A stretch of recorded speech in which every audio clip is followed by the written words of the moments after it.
So, hallo und herzlich willkommen zurück auf meinem Kanal Crazy Dog Gaming. Heute möchte ich euch zeigen, wie die ganzen Glitches und Tricks beim Any% von Gothic 2 Speedrun funktionieren.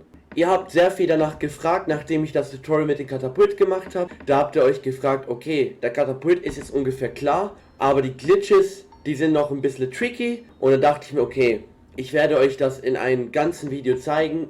Jede fucking Stelle ungefähr werde ich euch zeigen, ob es ein Out-of-Bounds-Glitch ist, ob es ein Inventar-Glitch ist.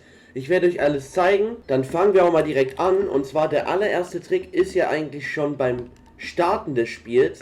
Ihr wollt ja Xarda skippen, damit ihr ungefähr 10 Sekunden spart. Der gute Poseidon hat mir da den Trick gesagt, bevor das Spiel startet, Q oder E, bei mir ist Q und E seitwärts laufen spammen. Und dann, wenn das Spiel aufpoppt, müsst ihr dann gedrückt halten und dann eigentlich habt ihr den schon geskippt. Jetzt zeige ich euch ganz kurz. So, das braucht ein bisschen Übungsphase in dem Fall, weil das echt tricky ist. So Leute, und jetzt kommt die Stelle mit den allerersten Glitches. Also mit den allerersten Glitches, die euch wahrscheinlich noch nicht bekannt sind. Als allererstes skippt ihr die Dialoge durch, ganz normal.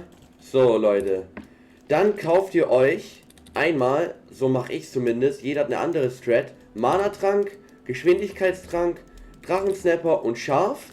Und dann tut ihr euch Drachensnapper und Scharf ausrüsten.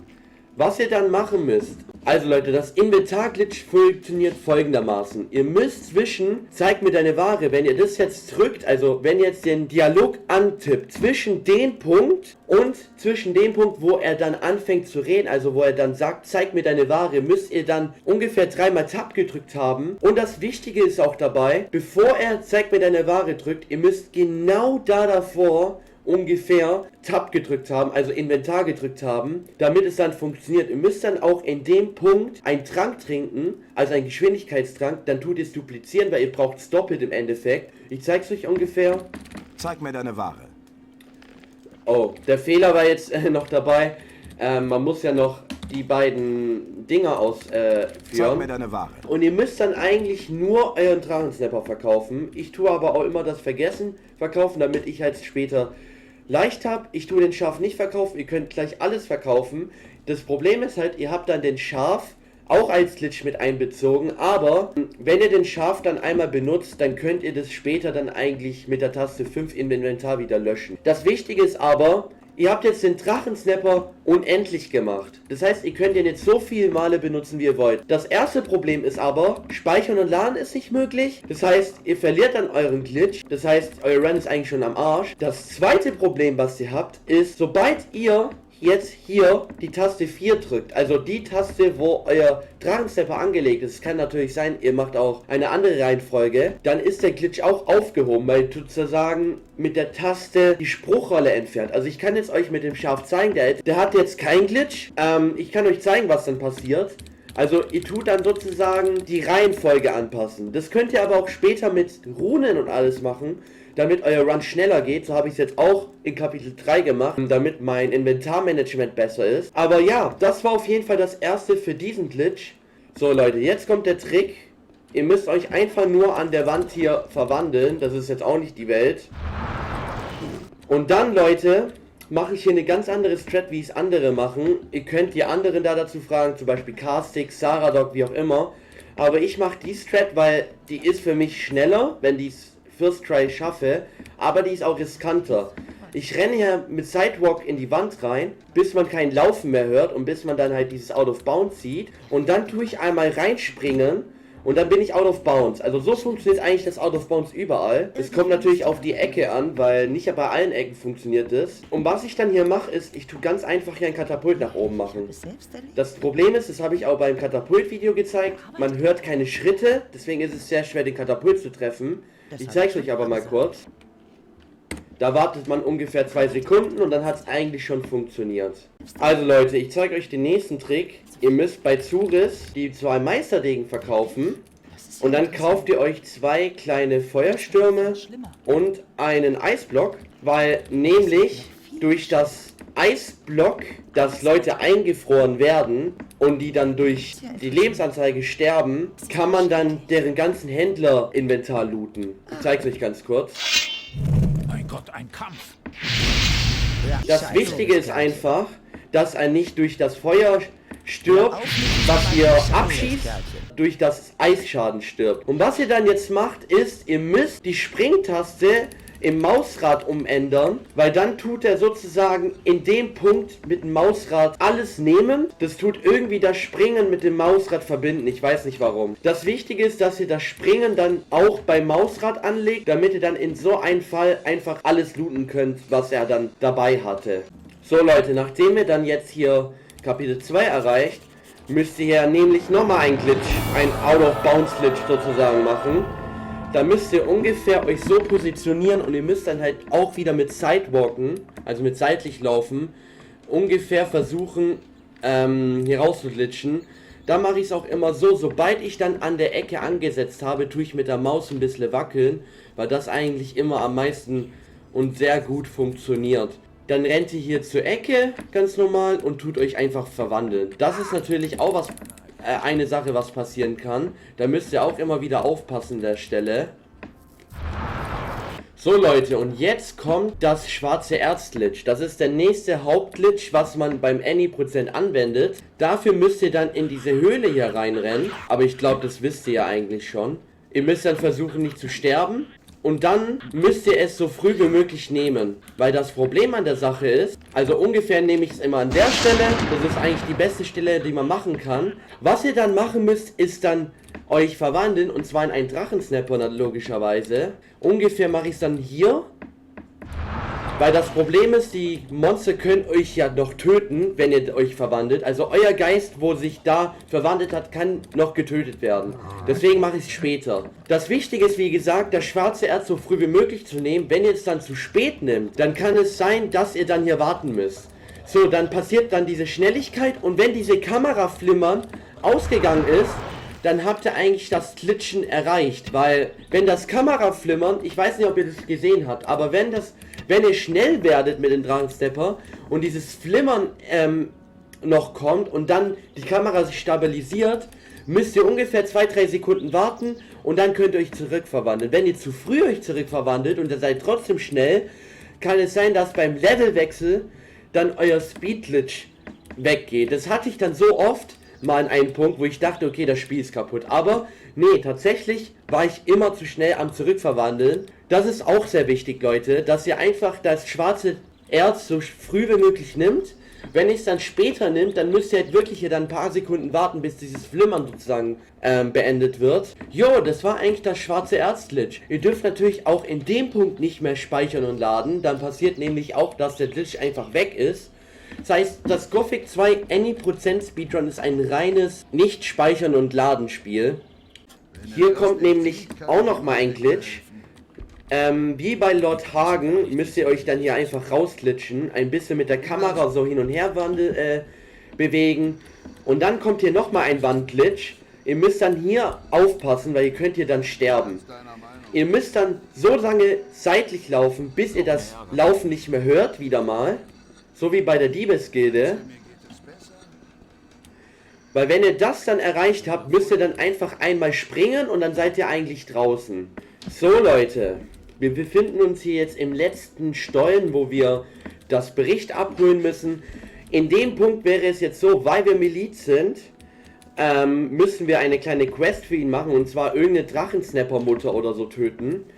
Aber weil wir uns das Schaf vorhin gekauft haben, haben wir jetzt die Option, uns als Schaf zu verwandeln und dann mit ihm zu reden. Fragt einfach nicht, warum das so ist, aber als Schaf ist man halt sozusagen entweder keine Gilde oder eine Gilde, wo man die Quest nicht machen muss. Und dann tut ihr sozusagen mit diesem kleinen Trick hier diese Quest überspringen. So Leute, nächste Trickstelle. Eigentlich jetzt in Yakinda werden nur noch Tricks und Glitches erfolgen.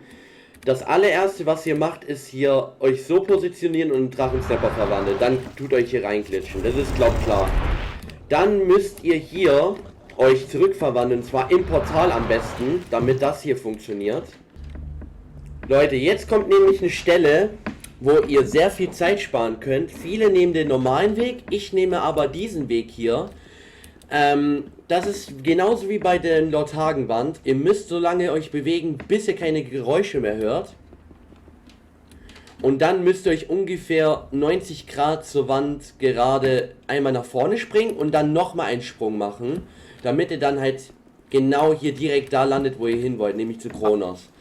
So, jetzt kommt wieder der Trick, was ihr bei Ignaz angewendet habt, nämlich ihr müsst genau in dem Punkt, wenn dann das Inventar geöffnet wird, Tab drücken, also Inventar drücken, damit euer Inventar importiert wird. Lass uns handeln. Da braucht ihr einmal Angst und Feldräuber und dann könnt ihr euren Feuerregen verkaufen, weil Feuerregen wird sehr wichtig später sein für Suchende und für Drachen. So Leute, jetzt kommt der Teil mit den meisten Glitches hintereinander. Erstmal in diese Wand hier hin rein glitschen, dann als Drachensnapper verwandeln, einmal hier runterspringen und dann müsst ihr sozusagen im Out of Bounds euch hierher orientieren. Und dann müsst ihr euch direkt zurückverwandeln. Ich weiß, es ist sehr viel, was ich euch jetzt zeige, aber das geht halt leider nicht anders, weil die Stelle hier echt tricky ist. Dann nehmt ihr euren Feldräuber, was ihr gekauft habt von den guten alten Kronos, tut euch als Feldräuber verwandeln, einmal sidewalken und dann einmal hier runterfallen. Das klappt leider nicht immer, da müsst ihr wirklich genau den Punkt treffen. Und dann tut ihr einmal euch in diese Ecke rein sidewalken. Das ist halt wirklich einer der trickyhaftesten Stellen, die es leider gibt in diesem Speedrun, weil ihr müsst sozusagen wirklich mit sehr viel Glück diese Stelle treffen, diese Ecke, und dann mit Q, also mit Sidewalken oder mit W, mit nach vorne laufen, spammen, damit ihr halt reinfliegt in diese Ecke und auch ein bisschen mit der Maus hin und her wedeln. Wenn es nicht richtig funktioniert, versucht nochmal die Ecke zu treffen. Und dann funktioniert es eigentlich. Dann kommt hier diese Tür, also 2 Türen hintereinander. Da müsst ihr aufpassen. Es kann sein, dass ihr wieder nach raus katapultiert wird. Ihr müsst da ungefähr an die Tür ansetzen und ein bisschen den Winkel anspitzen. Wenn ihr es zu viel anspitzt, dann kann es sein, dass ihr stirbt. So, dann einmal hier zurück verwandeln, Drachensnapper nehmen, dann euch an diese Ecke hier orientieren. Einmal zum Drachensnapper verwandeln, Raven töten. Und dann müsst ihr hier an diese Tür hier euch zurückverwandeln. Das passiert auch nicht immer. Jetzt hat es aber funktioniert. So. Und dann, Leute, kommt wieder eine Risk-Strat. Die müsst ihr nicht machen, aber da spart ihr auch sehr viel Zeit. Einmal euch an die Ecke hier ansetzen. Euch entweder als Snapper zurückverwandeln oder dann als Mensch. Das funktioniert manchmal so oder so. Und dann ungefähr hier hinrennen und dann werdet ihr zurück zur Welt gebracht sozusagen. So, jetzt kommt hier wieder mal ein Glitch, was ich euch auch direkt zeigen kann. Ihr müsst euch nämlich als Drachensnapper hier einmal sidewalken, damit ihr dann hier durch diese Tür kommt. Das ist auch eine reine Glückssache, dass es sofort funktioniert. Da müsst ihr euch ungefähr so ansetzen und dann in die untere Ecke reinglitschen und dann auch mit der Maus ein bisschen hin und her bewegen. Das dauert ein bisschen, das zu lernen, aber es geht eigentlich nach einer Zeit, ne? Also da gibt es wirklich schwierigere Glitches. So Leute, jetzt kommen wir zum nächsten Inventar-Glitch sozusagen, oder wie nennt man das, Händler-Glitch, wie auch immer. Einmal nehmen wir hier den Mana-Essenz, dann tun wir sozusagen alles verkaufen, was wir haben. Das ist nämlich wichtig später für Torloff, weil wir brauchen sehr viel Geld später. Dann machen wir weg mit deiner Magie. wieder einmal Eisblock, 3-mal Blitz und dann nämlich, Leute, das ist sehr wichtig, ihr müsst jetzt, oh, das ist schlecht. Okay, jetzt müssen wir alles leider nehmen, weil wir müssen uns so schnell wie möglich verpissen. Einfach aus dem Grund, weil, ich erkläre es euch gleich, eigentlich würde ich es jetzt hier bei der Torwache machen, weil dann würden wir Zeit sparen. Wir müssen uns aber so schnell wie möglich von Ignaz distanzieren, weil wenn das Eisblock sozusagen schmilzt und er in diese Todesanimation fliegt, stürzt euer Spiel ab. Warum? Weiß niemand, aber irgendwie durch diese Animation verursacht das Spiel ein Glitch. ein Screen Freeze und euer Speedrun ist Geschichte sozusagen. Deswegen müsst ihr sozusagen vom Speicher-Cage, also vom Zwischenspeicher von Ignaz so schnell wie möglich distanzieren. Eigentlich bei der Wache ist man hier ab da safe. Wenn ihr aber zu langsam seid, dann kann es eigentlich auch schon im Weg passieren. Deswegen müsst ihr wirklich so schnell wie möglich hier hinrennen. Auch wenn ihr so früher den Inventar-Glitch machen, den Inventar plündern müsst, das ist eigentlich egal. Aber ihr müsst wirklich von diesem Cage abhauen und dann seid ihr eigentlich safe. So Leute, jetzt zeige ich euch einen Haupttrick, den man beim Any% braucht. Ihr müsst nämlich, bevor ihr mit dem Drachen redet, euer Auge Inners droppen und dann danach, wenn ihr ihn getötet habt, wieder nehmen. Weil dadurch dupliziert ihr ein Auge Inners und dadurch verliert er dann auch nicht seine Energie und müsst dann nicht jedes Mal wieder zurück zu Borg gehen. Ihr könnt dann auch in den Zeitpunkten Mana-Trank nehmen, easy peasy, ist eigentlich nicht kompliziert. So, wo war jetzt mein Feuerträgen? Hier einmal. So. Dann müsst ihr wieder zurück zur Burg, weil hier kommt gleich der nächste Trick, deswegen müssen wir jetzt hier wieder zurückgehen. Wir müssen jetzt nämlich, damit wir Torloff triggern können, das Tor öffnen. Und das passt halt dann auch perfekt, weil wir halt danach direkt zum Sumpfdrachen müssen. Einmal hier in die Ecke reinrennen, euch verwandeln und dann könnt ihr eigentlich den Schalter betätigen.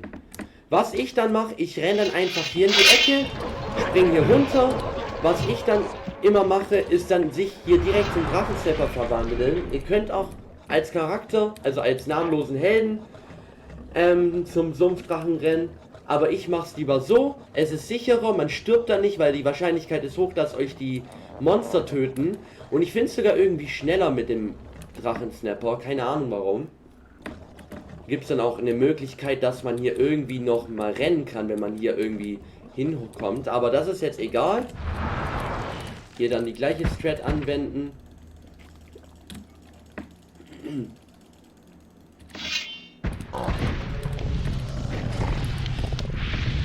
So, dann einmal nochmal das Auge Inners nehmen. Wo ist denn das? Genau hier. Hier kommt dann wieder mal eine kleine tricky Stelle. Und zwar, das ist hier einer der schwierigsten Wandglitches, die es gibt. Aber es ist nicht schwer, wenn ich es euch erkläre. Nämlich, ihr müsst einmal hier in die Ecke rennen. Aber ihr müsst eure Mauswinkel ungefähr so haben. Also so, dass man wirklich nichts mehr hört. Und dann, manchmal passiert das wäre richtig cool, passiert bei mir aber nicht so oft. Was ich aber mache an der Stelle, Leute, ich komme her und dann tue ich Zauber auswählen und dann bin ich eigentlich schon drin. Hier müsst ihr aber aufpassen, ihr müsst dann nach vorne rennen einmal, einen Sprung nur machen und dann seid ihr hier oben. Was mir so oft passiert ist, ich bin dann hier wieder rausgeflogen, gestorben. Ihr müsst dann einfach straight nach vorne rennen. Und dann, das ist ein Trick, ein kleiner. Ihr springt dann einmal hier runter und tut euch hier direkt verwandeln, weil ihr seid dann direkt hier draußen. Habe ich ja auch nicht gewusst, aber die Strat ist auf jeden Fall viel schneller. Was dann hier nochmal kommt, ist, ihr müsst dann nochmal den Drachen töten, wie bei den vorigen Drachen. Und ja, der nächste Glitch erfolgt dann beim Kloster. Bis gleich. Jetzt kommt die Strat beim Kloster. Ich renne dann einfach hier runter in diese Ecke, tu mich verwandeln, renne dann zu der Ecke und dann sind wir direkt schon unten, weil hier müssen wir die Karte für den guten alten Torloff holen. Ist glaube auch klar. So Leute, jetzt kommt hier diese Brücke-Stelle. Da müsst ihr aufpassen, ihr müsst da Bogen und 2 Pfeile nehmen, aber das könnt ihr von Dings kaufen, von den Orlan. Und dann gibt es hier einen Trick, damit ihr das gibt. Ihr nehmt den Lurker, springt hier einmal rüber und tut euch zurückverwandeln. Dann seid ihr eigentlich direkt hier im Turm und tut Zeit sparen. So. Hier gibt es nämlich eine nächste Stelle, Leute. Entweder ihr tut euch hier bewussterweise einfach verwandeln und geht dann durch die Tür, oder gibt es sogar einen Glitch. Der funktioniert halt leider nicht immer, dass man hier so durchfliegt. Das ist sehr riskant auf jeden Fall, also ich würde jetzt hier nicht sterben wollen, wenn ich hier am Ende bin. Und zwar, ihr müsst hier einmal, wie gesagt, an die Ecke ansetzen und dann euren Winkel anpassen, damit es funktioniert. Weil wenn ihr dann zum Beispiel, sage ich mal, nur straight nach eine Richtung sidewalkt, dann kann es passieren, dass ihr stirbt. So. Es funktioniert eigentlich, aber es ist jetzt auch nicht schlimm, einfach einen Drachensnapper zu nehmen und so zu machen. Ist nicht schlimm. So, und dann würde ich euch auch empfehlen, einmal den Drachensnapper zu nehmen. Und dann hier einmal in die Ecke rein und euch zurückverwandeln. So. Dann gibt es hier beim Enddrachen auch nochmal einen Trick mit dem Untote vernichten. Und zwar, ihr müsst hier einmal zum Enddrachen rennen. Und dann müsst ihr sozusagen ihn nicht fokussieren, sondern nur daneben schießen. Es kann sein, dass es nicht direkt funktioniert. Ihr habt eigentlich nur 3 Schüsse, jetzt hat er 4 gemacht, warum auch immer. Und dann wird es funktionieren, aber mit Feuerregen klappt es eigentlich auch gut. Dann hier einmal wieder nach draußen glitschen. Das funktioniert leider nicht immer. Warum funktioniert das gerade nicht? Hä? Okay, das ist ein bisschen nervig mit den Suchenden. So sollte das ungefähr funktionieren. Dann ganz easy peasy eigentlich nur zurückrennen. Und dann gibt es eine Stelle bei Torloff, die kann ich jetzt leider nicht zeigen, weil ich habe gerade hier ein Kapitel 6 getriggert, wo ich ein Safe Game einfach runtergeladen habe. Aber ihr müsst dann ganz einfach Torloff mit einem Feuerregen ansetzen. Ich zeige euch hier ganz kurz einen Clip. Ihr müsst dann sozusagen ihn triggern. Aber ihr müsst aufpassen, dass Torloff euch nicht angreift. Sonst werdet ihr einen Time Waste von 1 Minute bestimmt ungefähr haben. Da muss Torloff euch umknocken und dann müsst ihr aufstehen und dann mit ihm reden. Aber wenn ihr dann Torloff sozusagen anbrennt und dann ihn spammt mit Maustaste, dann könnt ihr mit ihm reden und dann ist das Spiel eigentlich beendet. So Leute, von der Seite war es eigentlich mit ganzen Glitches. Ich hoffe, ich habe euch geholfen. Falls ihr noch Fragen habt, kommt auf meinen Server Crazy Colony oder kommt auf den anderen Server wie Gothic mit 2C oder auf K6 sein Server, den ich weiß jetzt gerade nicht, wie der heißt. Da können wir euch alle helfen, falls ihr Fragen zu Speedruns habt. Egal eigentlich zu welchen Speedrun, ob es Gothic 1, Gothic 2, Gothic 3 ist, es ist eigentlich egal. Aber von der Seite, Leute, verabschiede ich mich. Wie gesagt, vielen Dank, dass ihr dabei wart. Und ich würde sagen, wir sehen uns das nächste Mal wieder auf Crazy Dog Gaming. Ciao!